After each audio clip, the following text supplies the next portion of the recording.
RTCI nous réunit.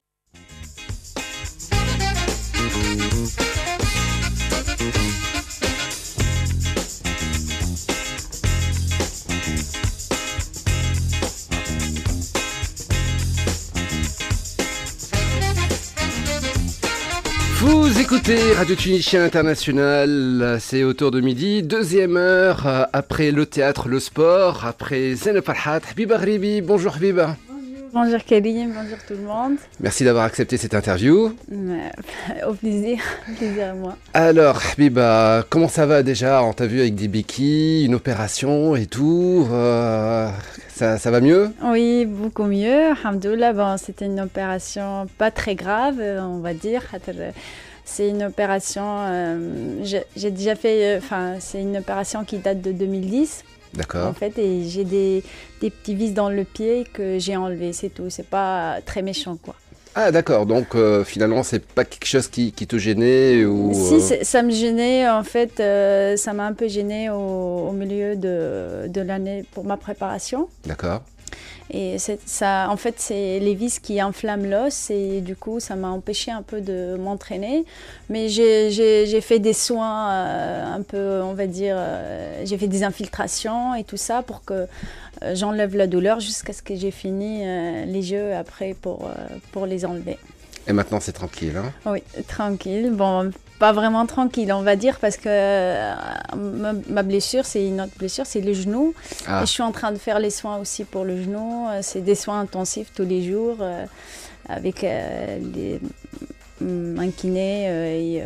Voilà, donc on va dire une année, c'était pas facile pour moi parce que j'ai subi beaucoup de C'est pas une bonne année, hein, 2016. Non, non, pas du tout.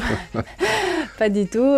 Enfin, j'avais pas peut-être de chance, je vais dire. Mais en fait, franchement, j'étais prête et pas prête, on va dire. Parce que prête à 100%, j'étais pas prête à 100%. Mais je me suis surpassée à l'entraînement parce que je suis tombée malade, j'étais blessée. L'année, c'était pas facile, mais je me suis dit quand même, je voulais vraiment y arriver pour participer à... ça sera mes troisièmes Jeux Olympiques, donc je ne voulais pas les rater. Et pour moi, déjà, d'être au JO comme la remportante de titre olympique 2012, donc ne pas être au JO 2016, pour moi, c'était pas envisageable. Voilà, voilà. Et donc, j'étais contente d'être là, j'étais contente de représenter mon pays, la Tunisie, et surtout, j'ai fait ce que je pouvais faire. Et malheureusement, j'étais pas dans mon jour J, on va dire, parce que quand même, à l'entraînement, on va dire, j'étais prête à l'entraînement, parce que, on va dire, l'athlétisme, c'est un chrono. Si on fait des chronos à l'entraînement, ça veut dire qu'on peut, en compétition, on peut les sortir, on va dire comme ça. Mais en fait, moi, j'étais pas dans mon jour J. Peut-être j'étais un peu fatiguée avec les décalages horaires et tout ça, mais il y a c'est un tout, quoi. C'est un tout. Habiba Ghribi, puisque tu as attaqué maintenant avec les JO, allez, on continue. Tu n'as pas été quelque part aussi... impressionné par la Bahreïnaise qui, lors de la première série, a sorti déjà un chrono mais vraiment énorme. Incroyable. C'était un tank, cette fille. C'est un truc de dingue. Et puis par la suite, lors de la finale aussi, elle est partie toute seule. Ouais, oui, en fait, moi j'étais impressionnée. C'est pas déjà au JO. Au mois de mai, elle a couru presque un record du monde. Elle a franchi sous les 9 minutes. Donc pour moi, c'était extraordinaire. Et je me suis dit, cette fille, elle courait avec moi l'année précédente et elle arrivait pas. Je pense qu'elle n'était même pas qualifiée au final des championnats du monde. Donc du coup, une progression très très flagrante pour moi. Je me dis, c'est impressionnant comment elle a progressé. Une année, elle peut courir aussi vite. Parce qu'en fait, quand on voit le passage de 2000 mètres, pour nous, elle est primordiale. Quand on voit le chrono 2000 mètres, elle passait avec moi, on va dire, 6 minutes 10, 6 minutes 07. Elle finit très très lent. Elle finit 6-13, ça veut dire qu'elle finit sa course en 9-12, 9-20. elle a jamais couru moins de 9,20, 9,19. Et donc là, une année, elle explose son record, elle court moins de 9 minutes. Bon, pour moi, c'était impressionnant. Après, aux Jeux Olympiques... Alors, soyons clairs, c'est impressionnant. Pourquoi ? C'est impressionnant d'après toi. Est-ce que c'est impressionnant d'une manière normale ? Non, bah écoutez, moi je veux pas... Je dis pas, parce que les gens ils disent Habiba, elle parle beaucoup de la Bahreïnienne, parce qu'elle m'a surpris. Ouais. Non, elle a surpris tout le monde. Elle a surpris tout le monde. Après, tout le monde dans le monde d'athlétisme, tout le monde parle. Ça veut dire, moi, mes collègues ou d'autres dans d'autres pays, je sais pas, je suis amie avec beaucoup des athlètes. Et on parle, les entraîneurs, mon coach, c'est un coach français, qu'il est aussi il se bat pour ces gens-là, et surtout pour la naturalisation, ça veut dire ils vont courir pour un autre pays, c'est une Kenyane. Et pour nous, quand on voit la course, on trouve que des Kenyans, des Éthiopiens. On sait que c'est vrai que c'est les plus forts, mais moi je les ai déjà battus avant. Pour moi, c'est pas les plus fortes, mais l'athlétisme maintenant, c'est un monde où avec l'argent, on peut tout faire. Ça veut dire les moyens, il y a les médecins qui sont derrière, il y a beaucoup de choses qui sont très très au fond et on ne les connaît pas, les gens de l'extérieur. Donc moi, je connais ce monde, je sais comment que ça se passe et j'ai déjà l'expérience. Donc quand je dis elle progresse de 9,20, elle court moins de 9 minutes, on va dire elle a progressé de 20 secondes une année, même pas, pour moi c'est impressionnant. Ça veut dire, alors que moi, ça fait depuis 2005 je cours, et j'ai explosé mon record l'année dernière. C'est-à-dire c'est des années de travail, d'expérience. Je passe mieux les barrières. Elle les franchit très très mal. Elle franchit bien la barrière de l'eau, mais les autres, elle piétine toujours. Donc pour moi, on va dire, si je parle vous me posez la question, la Russe, elle était dopée, j'ai dit peut-être non, parce que elle passe tellement bien les barrières que je me doute pas d'elle. Il y a une technique, il y a une technique de course, il y a une morphologie de course, bref, donc je vais pas soupçonner personne, mais pour moi c'était impressionnant. Bon, j'espère qu'on va pas écouter 4 ans après et qu'elle était dopée. J'espère aussi, ouais. De toute façon... ça serait dommage. Ouais, ça serait dommage pour elle et pour... dommage pour le sport. Pour le sport et pour...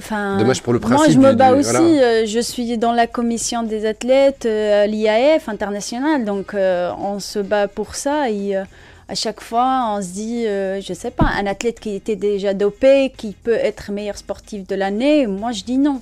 Il était déjà dopé, pourquoi ? Il a triché, c'est de la triche pour nous aussi. C'est lui qui triche, il ne fait pas partie d'un sport propre et voilà, donc on se bat pour ça. Voilà, exactement, parce que bon, il y en a marre, hein, en fait, c'est le jeu du chat et de la souris, et c'est le gendarme et le voleur, c'est ça, c'est-à-dire le dopé et le non dopé, finalement. Malheureusement, c'est les propres qui payent toujours. Après, bon, c'est pas que la Bahreïnienne. Moi, ils disent les gens, Habiba, elle a fait 12e. 12e, moi, je parle de l'intensité. Enfin, la course, déjà, aux demi-finales, elle a fait 9-12 aux demi-finales. Ouais. 9-12, moi, j'ai pas couru cette année moins de 9-20. J'ai fait ma meilleure performance, c'était aux séries aussi, 9-18, alors que j'ai jamais couru. Moi, en série, moins de 9,25, ça veut dire la dernière fois j'ai fait 9,24. Ouais. Donc les séries souvent ça passe tellement long pour qu'on garde l'énergie pour la finale. Elle était super forte aux demi-finales, on s'est reposé même pas une journée on avait et elle était là, moins de 9 minutes à la couru, elle était presque prête pour battre le record du monde. Donc il y avait la Kenyane aussi derrière qui était super forte aussi. Il y a l'américaine, il y avait les australiennes, l'indienne. Moi, en fait, quand je courais, c'était pas moi. Je cours et je me dis, mais qu'est-ce qui se passe ? Et ces filles-là, ils m'ont jamais battue. C'est-à-dire, il y a quelque chose qui cloche. Moi, j'étais pas dans mon jour J. C'est clair. Certes, ce jour-là, mais je suis aussi impressionnée par la performance de la Bahreïnienne. C'est-à-dire, moi, je me dis, avant, je me disais que mon but, c'est battre le record du monde, mais je ne veux pas dire que je vais courir en 8,55. Ouais. Je ne vais pas mentir. Je veux dire, je peux faire 8,58, 8,57, mais pas 8... C'est énorme. C'est-à-dire, il y a des logiques dans l'athlétisme. En fait, on a l'impression d'être revenu un petit peu à l'époque de la RDA, des Kratochvilova, de toutes ces filles qui ont sorti des records incroyables, des Marita Koch, voilà, ces filles des années 80, République tchèque, il y avait la chinoise aussi, RDA, voilà, donc finalement. Habiba Ghribi, notre invité aujourd'hui dans Autour de Midi. On est ensemble jusqu'à 13h. On va parler d'elle, on va parler des JO, on va parler de sport, on va parler de tout ça. Donc restez avec nous. Vous écoutez Radio Tunis, chaîne internationale. Notre invité c'est Habiba Ghribi. Habiba, alors, revenons un petit peu à cette journée, à cette finale. Sincèrement, beaucoup ont attendu. D'ailleurs, moi-même, j'ai regardé la finale, j'étais là devant ma télé. Et bon, j'ai vu un petit peu la série, j'ai vu combien c'était difficile, mais je me suis dit, bon, Habiba, quelque part, elle est en train de se réserver, elle est en train d'assurer pour garder son énergie pour la finale. Bon, j'ai vu aussi la Bahreïnée, je me suis dit, bon, ça va être un dur à cuire, mais bon, au moins un podium, quoi, tu vois. Et puis là, à un moment... pendant la finale, moi, comme beaucoup de Tunisiens, donc on était hyper déçus et je crois que j'avais sorti un truc, un statut sur Facebook, j'avais écrit pchit. Voilà, elle a fait Habiba Ghribi a fait pchit. Voilà. Sérieux. En fait, c'est vrai que l'année a été très difficile, avec beaucoup de blessures, avec beaucoup de sollicitations. Par exemple, le fait d'être venu quelque part aussi récupérer tes médailles ici à Tunis, ça m'a perturbé un peu. C'était important, mais aussi quelque part ça coupe une préparation. Les diverses sollicitations publicitaires, etc. Et puis on nous a conditionné quelque part aussi avec toute la campagne de pub, et c'est normal, c'est important pour un sportif d'avoir des sponsors, et que les sponsors en profitent aussi, c'est normal, mais tout le monde s'attendait à te voir prête le jour J, et finalement tu ne l'étais pas. Alors est-ce qu'il n'aurait pas mieux valu aussi, quelque part, préparer les Tunisiens pour leur dire attention, c'est pas mon année, je ne suis pas prête, c'est pas bon. Si vraiment j'arrive en finale et que j'arrive à faire un truc, là, ça va être un exploit. Bon, franchement, je vais pas cacher. Oui, j'ai eu beaucoup de soucis pendant la saison de préparation, j'ai eu beaucoup de blessures, j'ai eu beaucoup de sollicitations médiatiques et tout ça, mais ça n'a pas empêché que je m'entraîne tous les jours où je peux me reposer, toujours, même si j'ai un rendez-vous quelque part ou avec quelqu'un ou avec un média, je choisis l'heure et le jour pour que je puisse pour que je puisse m'entraîner d'abord, et après mes entraînements passent avant tout. Mais c'est vrai, c'est plus qui m'a un peu comment on dit gênée, c'était les blessures. Nous les sportifs, à un moment donné, tellement on se donne à fond que à un moment donné le corps il se dit stop, je suis fatigué, je peux pas continuer et tout ça. Moi là, il faut revenir en arrière, parce que moi quand je fais des analyses, je reviens toujours aussi l'année précédente. L'année précédente, c'était une année avec une blessure, avec une opération au mois de mai. Je reviens au mois de juin, je reprends les entraînements. Et les championnats du monde, c'était mois d'août. Et je me disais, Habiba, tu peux y arriver. Et 3 mois, ça me suffit pour y arriver. Parce que j'avais une réserve d'entraînement tout le mois de décembre, janvier, février et mars. Et je me suis blessée mois d'avril. Et je me suis fait opérer. Donc, j'avais une réserve. Chez nous, les athlètes, il faut qu'on a une réserve. C'est comme... au genou, et j'ai fait une opération au genou. C'était pas très méchant, une arthroscopie. Ils ont regardé exactement ce que j'avais, et ça m'a pris 15 jours de repos complet, et après j'ai repris doucement. Mais j'ai forcé beaucoup à l'entraînement, et mon coach il me dit, Habiba, tu peux pas y arriver, c'est pas possible, 3 mois. Je dis non, t'inquiète, j'ai ma réserve, je sais que je peux y arriver. Et j'étais sur le podium, au pied de la médaille d'or, on va dire. J'étais médaille d'argent. Pour moi, j'étais contente. L'année d'après, à Habiba, j'ai dit, ça va être une année difficile. Pourquoi ? Parce que j'ai beaucoup donné de moi. Ça veut dire j'ai beaucoup forcé mon corps pour que je sois prête pour les championnats du monde. Et j'ai pas pris assez de repos pour que je puisse repartir sur des bonnes bases. C'est-à-dire, j'étais beaucoup sollicitée et tout ça, et donc j'ai un peu, on va dire, j'ai pas fait ma récupération bien comme il faut et tout ça. Donc, ça a peut-être aussi joué que je sois un peu fatiguée et mon corps suivait pas l'entraînement. C'est pas le moteur, on va dire, le moteur il est intact et je sais que je suis assez forte. Au contraire, moi, si je cours cette année 9-18 et je finis dans le bilan mondial 9e place, dans le bilan, ça veut dire que je suis assez forte quand même et pour dépasser tout ça. Donc voilà, ça a joué beaucoup et je l'ai payé cette année peut-être avec beaucoup de blessures et beaucoup de gêne et tout ça. Mais ça, pour que les Tunisiens comprennent, tout ça, c'est difficile. Parce que moi, aujourd'hui, je suis partie un peu vers Carthage et je trouve qu'ils ont organisé une course. Et j'entends toujours parler qu'on organise beaucoup de courses Carthage, dimanche, les dimanches, tout ça, pour que les gens viennent courir.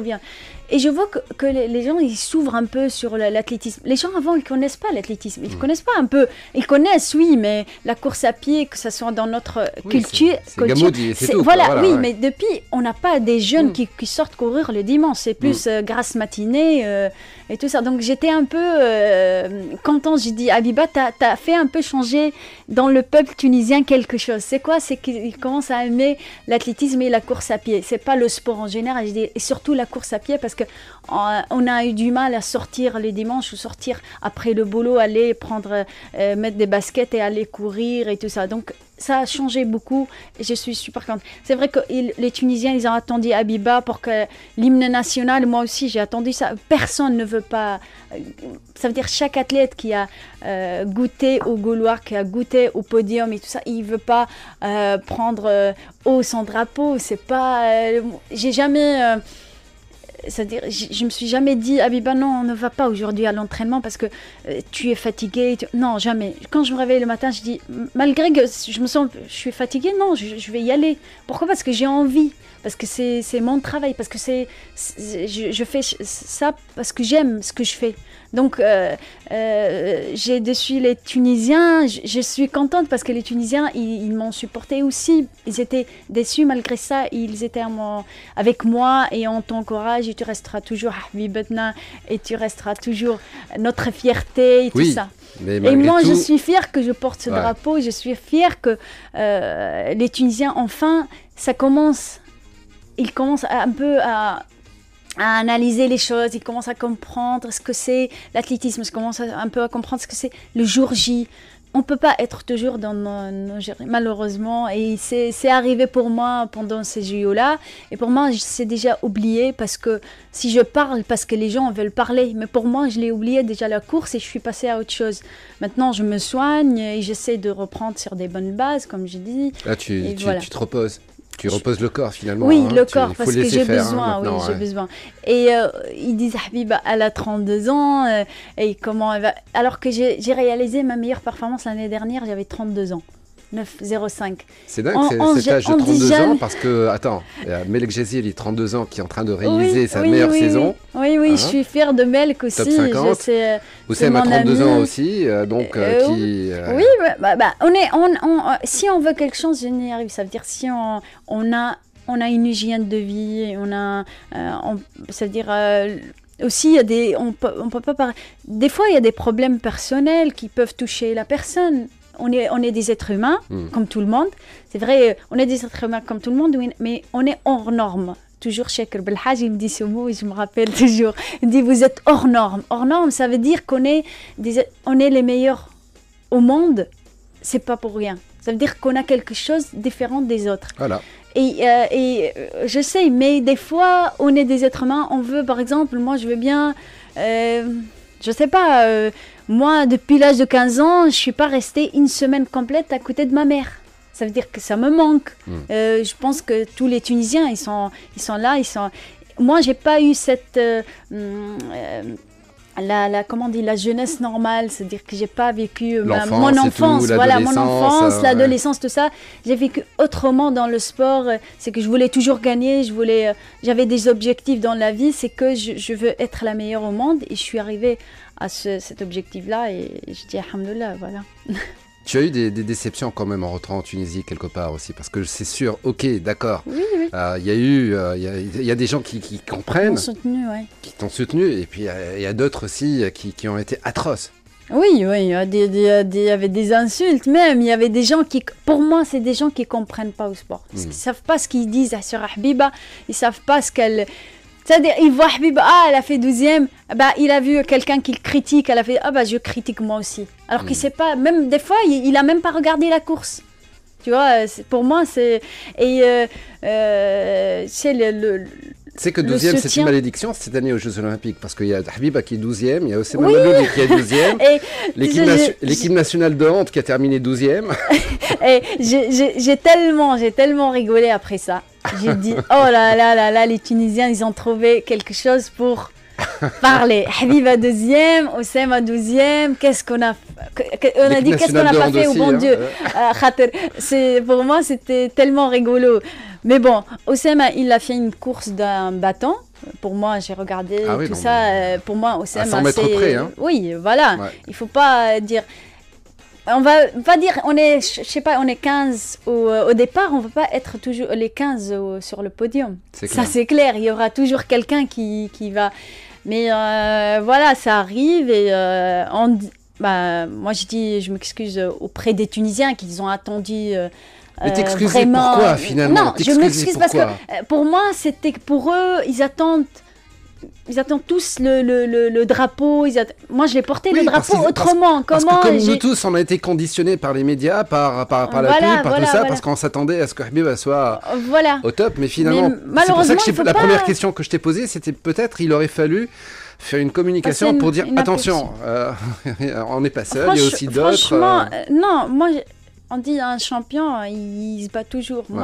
Pour moi, déjà, j'ai dit à mon coach et les gens qui m'entourent, je dis aux demi-finales, je leur ai dit, écoutez, je suis pas prête. Je me sentais pas bien. J'étais fatiguée aux demi-finales.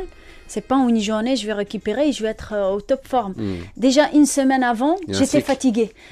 J'ai senti que j'ai un fatigue qui s'installe dans mon corps. Ça veut dire la fatigue corporelle. La fatigue corporelle, pour dépasser, si un athlète il tombe dans la fatigue, c'est très difficile. Il lui faut des mois 2-3 mois pour sortir de cette phase de fatigue.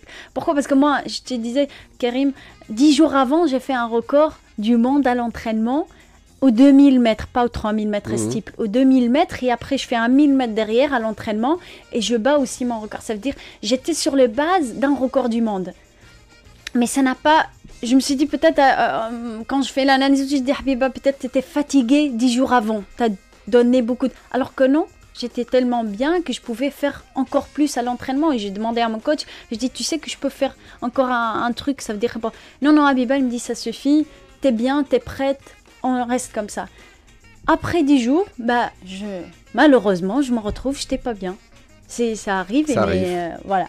Mais moi, j'ai l'habitude de le vivre parce qu'à l'entraînement, ça m'arrive souvent. Je suis très bien aujourd'hui à l'entraînement. Le lendemain, je suis fatiguée. Je dis à mon coach, je suis fatiguée un peu aujourd'hui. Je sais pas que je m'entraîne pas, je m'entraîne, mais on baisse le rythme. Ça veut pour dire, éviter les blessures. Il me demande, mais moi j'ai toujours voulu en donner plus. Mon coach il me dit, Habib a fait 50 minutes aujourd'hui, ça va me faire 13 km. Moi je fais 1 heure, ça va me faire 16 km. J'ai dit non, je fais comme ça. Des fois je fais ça, je dis non, les autres ils s'entraînent peut-être plus, moi je vais donner encore plus, peut-être. Tu vois. Mais des fois on fait quand même des erreurs qui nous coûtent un peu cher, quoi. Habiba Ghribi, notre invité de retour de midi. Tiens, on va parler des méthodes d'entraînement à Habiba et surtout des Kenyans. Donc on écoute une chanson et j'ai quelques questions à te poser.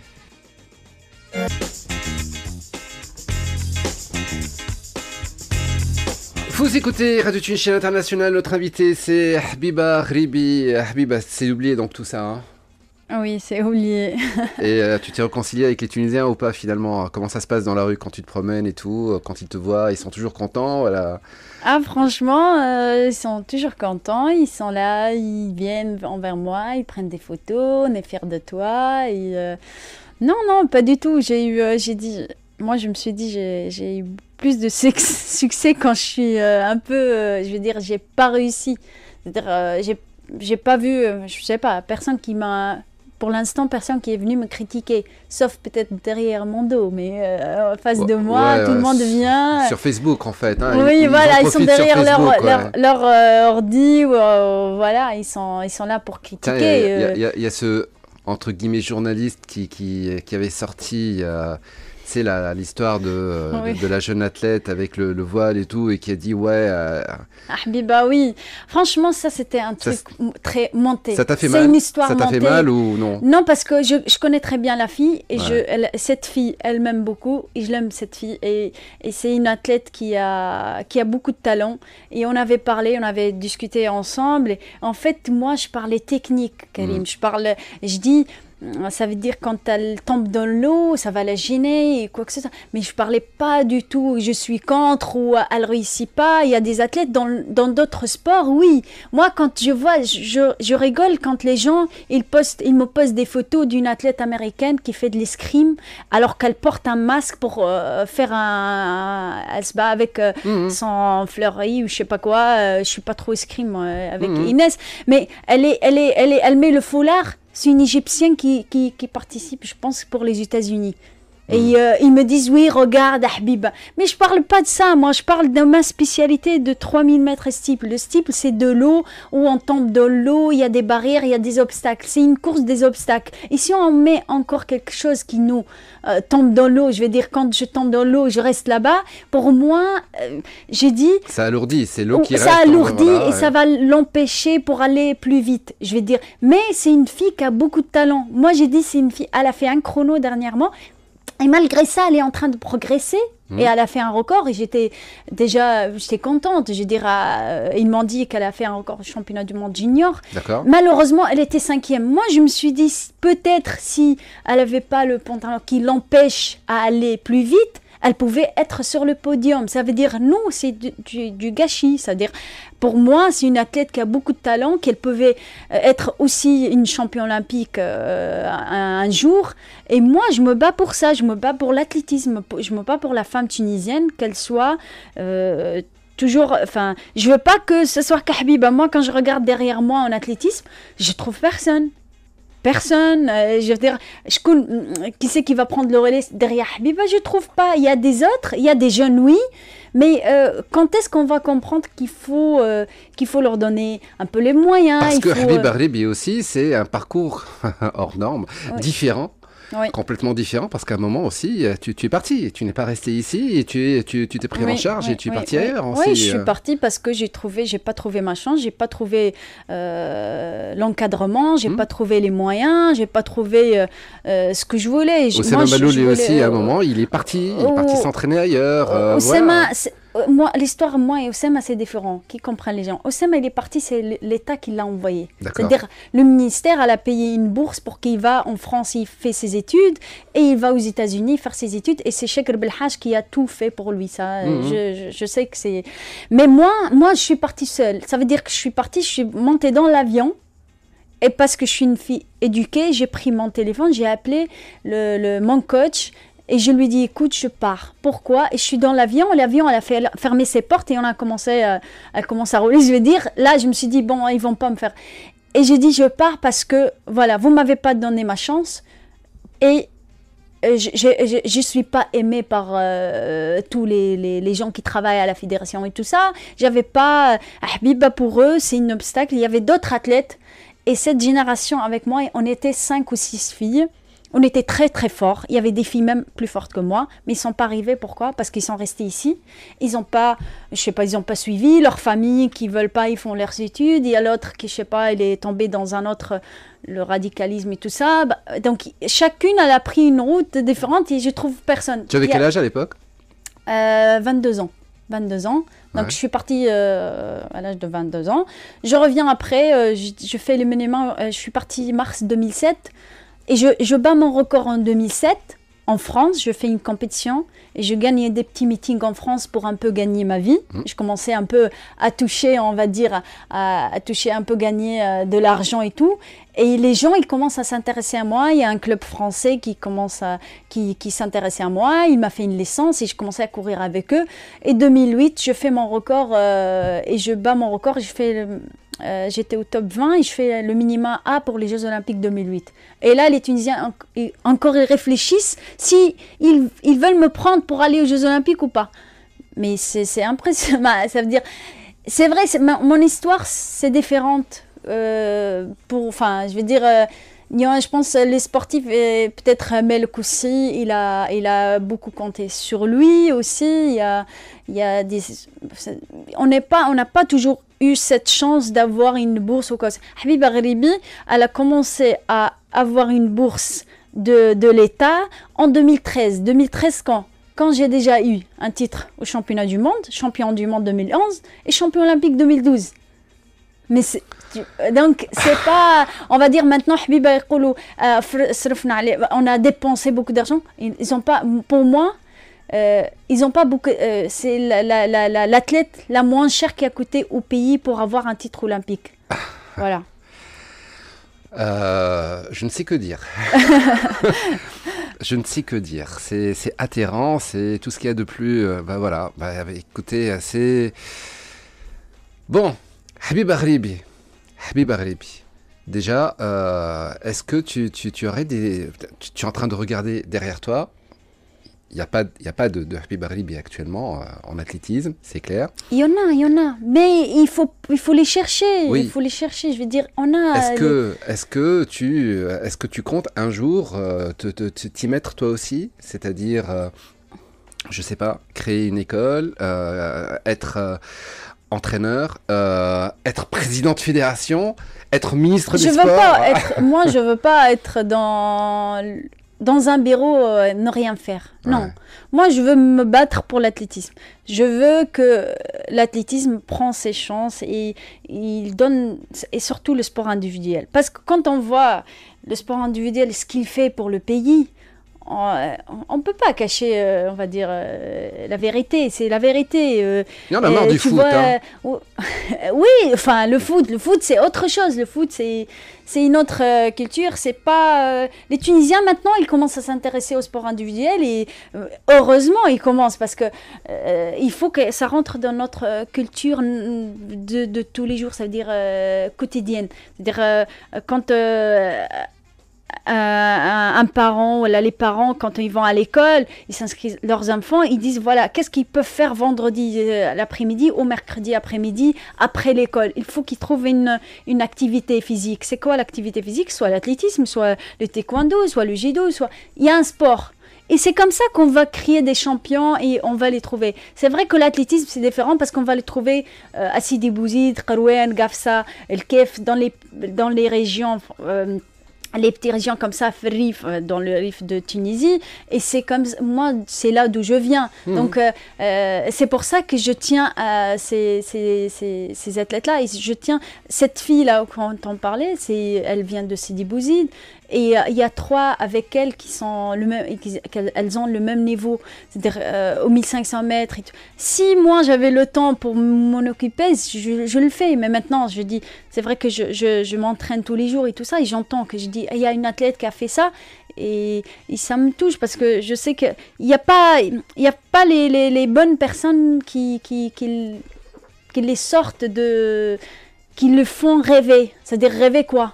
De leur dire que vous pouvez un jour être Habiba Gheribi. Il faut travailler, il faut leur donner les conditions, il faut leur acheter les chaussures d'entraînement spéciales, il faut l'équipement, il faut leur faire rêver, c'est-à-dire crier, on va dire, comment on dit, leur dire que vous êtes des champions avant qu'ils le soient. C'est-à-dire, tu peux être. Moi, je me rappelle comment mon coach à l'époque, c'est Mohamed Bahloul et Mounir Boulrif, à Sfax, qu'est-ce qu'ils me disent?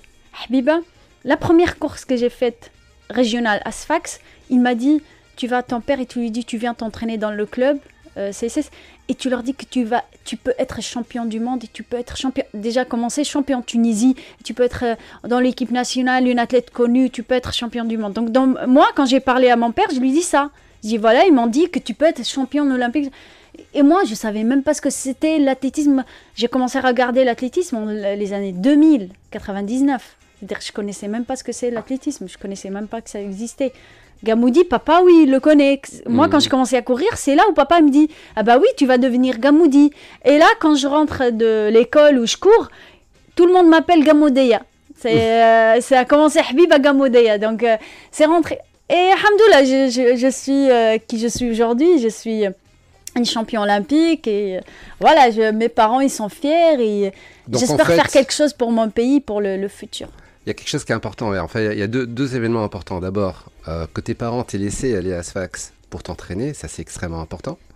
Parce que bon, pouvoir quitter ses parents aussi jeunes. De Sfax à Tunis, oui. De Sfax à Tunis, déjà, j'avais même pas 16 ans, oui. Voilà, c'est important. Ouais. Et puis par la suite, à 22 ans, l'autre décision, c'est se barrer toute seule, prendre l'avion et...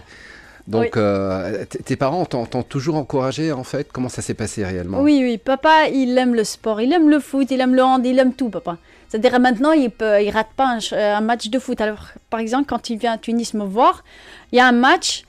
Il préfère regarder un match. Je dis, est-ce que tu es venu pour rester avec moi ou regarder le match de foot? Il me dit, mais je regarde juste le match après.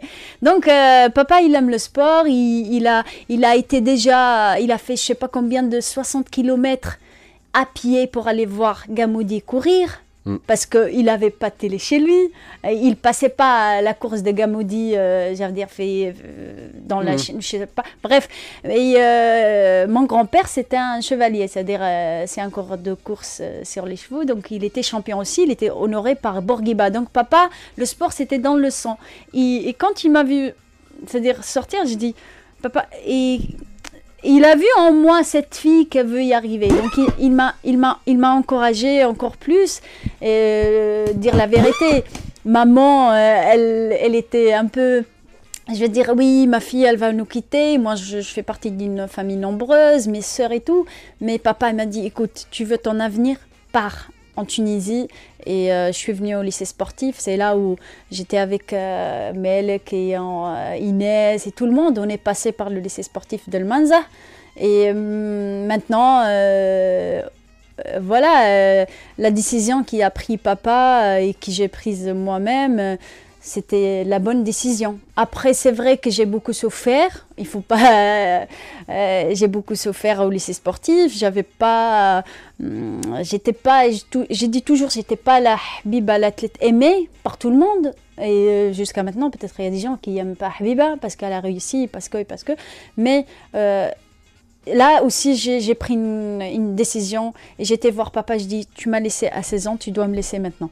Et tu peux dire que tu peux compter sur moi et tu peux être que fier de Habiba quand elle revient. Et alhamdoulilah, papa il est fier de moi, et maman aussi, tout le monde, ma famille.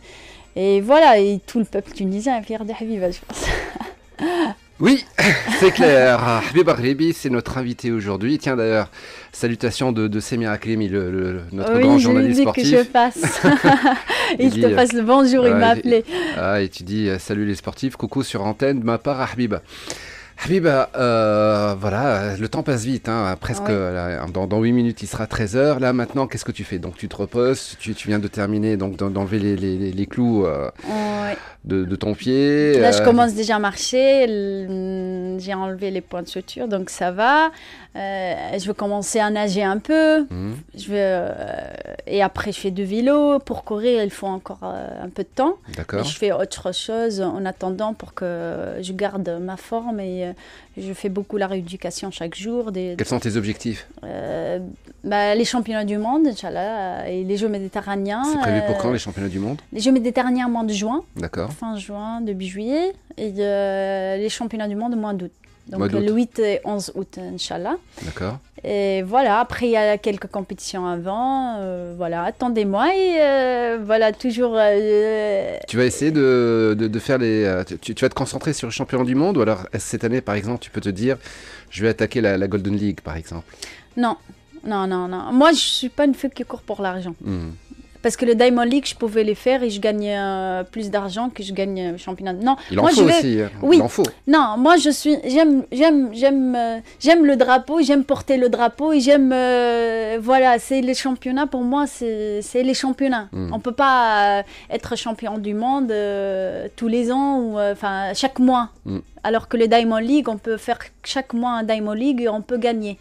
c'est presque la même chose parce que le Diamond League, il y a tous les meilleurs au monde. Oui. On peut pas. Mais les championnats du monde, c'est autre chose. C'est une autre atmosphère, c'est une autre sensation de victoire, c'est le drapeau, c'est l'hymne national, c'est tout. Donc voilà, il y a les Jeux méditerranéens avant. Est-ce que tu vas changer ta méthode de préparation? Est-ce que tu vas changer d'entraîneur? Est-ce que tu vas aller au Kenya, par exemple? Oui, il y a beaucoup de... Enfin, moi, on va dire, on change pas toujours, parce que des fois ça marche, mais si on change, c'est là où on va faire des erreurs. Mais bon, peut-être il y aura un peu de changement, peut-être le coach... c'est un coach français, il a d'autres, comment on dit, peut-être il y aura un changement de coach. Peut-être cette année, je vais travailler un peu avec... je vais donner la confiance à une autre personne qui m'a beaucoup accompagnée, à Adel Hafaïd. C'est quelqu'un qui me connaît très bien. Il a aussi l'expérience, ça fait 5 ans qu'on travaille ensemble et c'est un petit coach tunisien qui monte et je pense qu'il a beaucoup de potentiel à être un entraîneur national un jour, avec Nordine Kamoun aussi, qui a Amr Yahya. À l'occasion, je veux féliciter tous les athlètes de paralympique, mes amis, et je leur dis bravo aussi, parce qu'ils ont aussi fait beaucoup de boulot. Aussi Amr Yahya, Abdeslam, il y a quelques athlètes qui sont vraiment jeunes et qui peuvent y arriver. Melk, Atef, il y avait Shahnez, donc il y a des athlètes qui sont là pour représenter la Tunisie, et moi je les encourage toujours, et je dis peut-être un jour ils vont y arriver à atteindre leur objectif. Donc là, ce que tu comptes faire, c'est peut-être tunisifier un petit peu plus ton staff. Oui, parce qu'en fait, le coach qui m'entraînait, c'est un Romain. Et Adel, il l'a accompagné beaucoup. Donc c'était une sorte d'un adjoint avec lui. Il a appris beaucoup de lui. Et moi, avec ce coach, je suis restée avec lui 13 ans. Donc 13 ans, j'ai beaucoup d'expérience. Et voilà, je dis pourquoi pas, on travaille ensemble pour qu'on puisse arriver. Et comme il connaît très bien, il sait la méthode d'entraînement, comment je fonctionne et tout. Mais tu ne peux pas continuer à t'entraîner en Tunisie de toute façon, parce que non, Tunisie, je pense, on n'a pas l'atmosphère pour s'entraîner ici. On n'a pas l'infrastructure, on n'a pas. C'est pour ça que moi, je fais appel au ministère de Sport pour qu'il veille un peu sur l'installation du stade de Manza, stade Rades. On n'a même pas d'une salle de musculation. On est des athlètes, mais moi, quand je viens en Tunisie, je vais dans un hôtel pour faire ma séance de muscu. Et ça, c'est pas... Je veux dire, c'est très malheureux pour l'athlétisme. C'est très malheureux. Donc, je tiens... C'est vrai que le pays, il passe une période très difficile, mais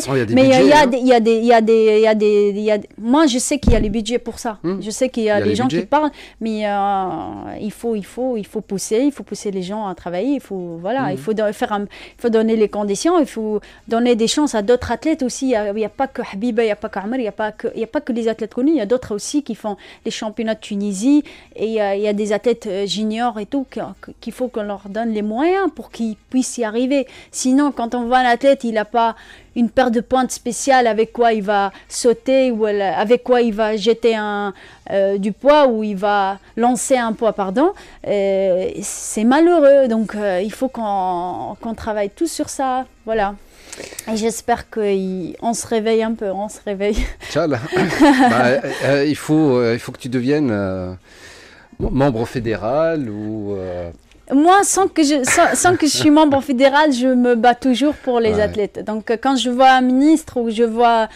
Même j'ai vu le chef de l'État, et je lui en parlais, je dis voilà, il faut regarder les régions, il faut encourager les clubs et tout ça. J'ai même pas parlé de moi, dire ah Habiba, il faut me donner il faut me donner tant d'argent pour que je puisse. Non, pas du tout. Et même j'ai des témoins pour ça, et je sais que moi je parle toujours pour l'athlétisme et pour le sport individuel en général, parce que je sais qu'avec ça qu'on va encore montrer nos pays. Habiba for president. Non. Je fais pas la politique maintenant, c'est pas... moi je fais la politique dans le sport, oui. Ouais. Je veux bien, mais pas politique, je touche pas. Donc j'aime bien mon sport, je me bats pour ça et je veux me battre toujours pour le sport. Voilà. Merci beaucoup Habiba. Merci Karim. C'était un plaisir. À moi. Et donc, bonne continuation. Et puis, voilà, quoi. Donc, j'espère que cette année, ça va être une année tranquille, sans blessure. À l'occasion, je voulais dire bon rétablissement à le président de la Fédé, c'est Fatah Chicha. Il a un petit accident au dos, donc je lui ai fait un coucou et j'ai été le voir. Il était toujours là, ce monsieur, il m'encourage toujours, malgré que toujours quand je descends, il se dit Habib, n'écoute personne et je suis toujours avec toi. Donc un petit coucou. Voilà, Fatah Chicha, que l'on invite ici, si, c'est quand il veut, pour venir parler de l'athlétisme en Tunisie, c'est quand il veut. Et mes sponsors aussi, le BH, Monoprix, pardon Kerry, mais je suis... Parce que c'est des gens qui me soutiennent pour l'avenir aussi. C'est important quand on soutient les gens, quand on a besoin. Voilà, merci. Merci à toi Habiba. Merci Karim. Et puis bonne continuation et on te souhaite le meilleur. Merci pour lui.